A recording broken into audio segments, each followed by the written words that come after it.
So I had my husband record this the other day, and apparently he went Facebook Live instead of recording it to where I could post it on here.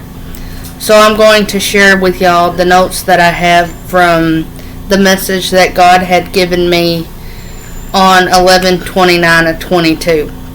I tell you people, be aware, not all temptations are of Satan. In Genesis 22 verses 1 and 2, and it came to pass these things, that God did tempt Abraham, and he said unto him, Abraham, and he said, Behold, here I am.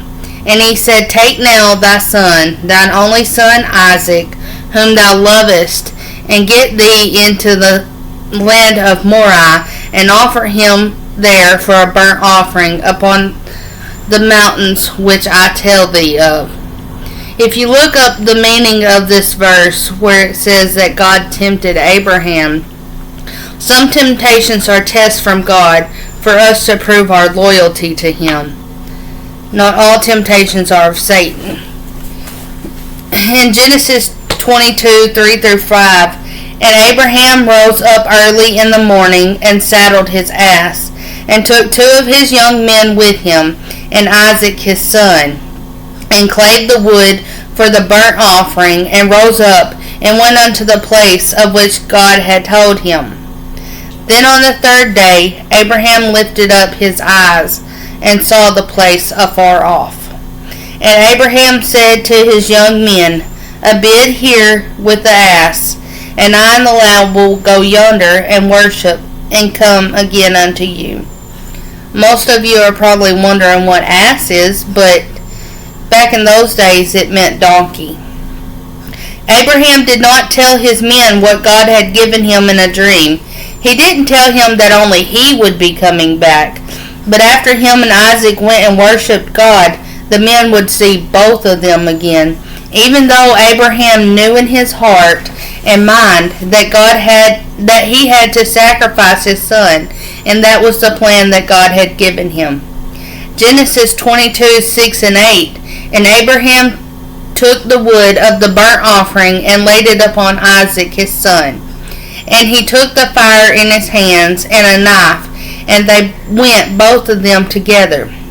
And Isaac spake unto Abraham his father, and said, My father. And he said, Here am I, my son. And he said, Behold the fire and the wood, but where is the lamb for a burnt offering? And Abraham said, My son, God will provide himself a lamb for a burnt offering. So they went, both of them together.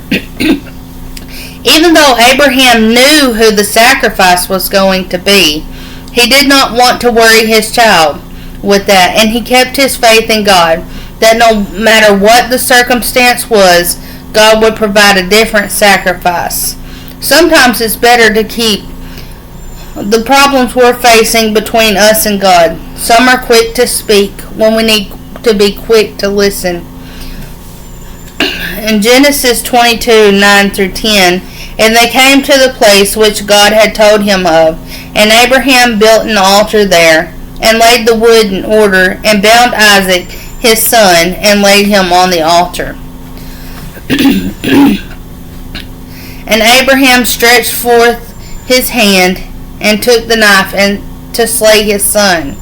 So he had his child bound up to where he couldn't move. There was nowhere to go. And this child had faith in his father that he would protect him through anything. But here he was, God had given him the test to sacrifice his only son. Not just his only son, but the son that God had promised him.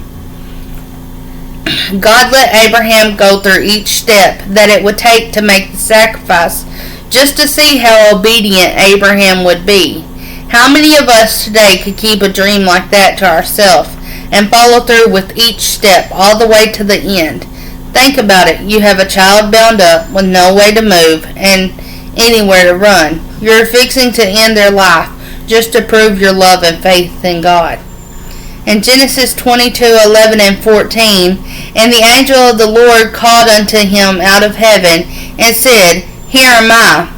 And he said, Lay not thine hand upon the lad, neither do thou anything unto him, for now I know thou fearest God, seeing thou hast not withheld thy son, thine only son, from me. And Abraham lifted up his eyes, and looked, and behold, behind him a ram caught in a thicket, which is a bush, by his horns. So the only thing that was holding that lamb or ram in the bush was his horns. And Abraham went and took the ram and offered him up for a burnt offering instead of his son. And Abraham called the name of that place Jehovah Jireh. As it is said this day, in the mount of the Lord it shall be seen. Not only do we learn that Abraham had faith in God that he would provide the sacrifice, he also feared the Lord to the point that he would take the one thing he loved on this earth above all things and sacrifice it back unto God. He would give the one thing he loved back to God because he knew that God was going to provide anything he needed. Genesis 22:15 through 17.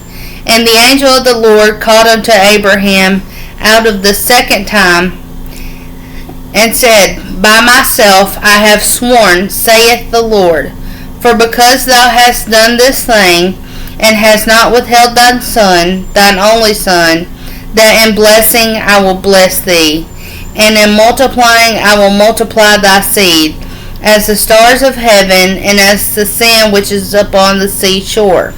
And thy seed shall possess the gate of his enemies. If we want blessings that are overflowing, which we cannot contain, God blessed Abraham because he was willing to sacrifice his son. He was willing to be obedient and do what God had told him to do. He didn't care what was going to be the outcome, but he knew that God would provide all that he needed.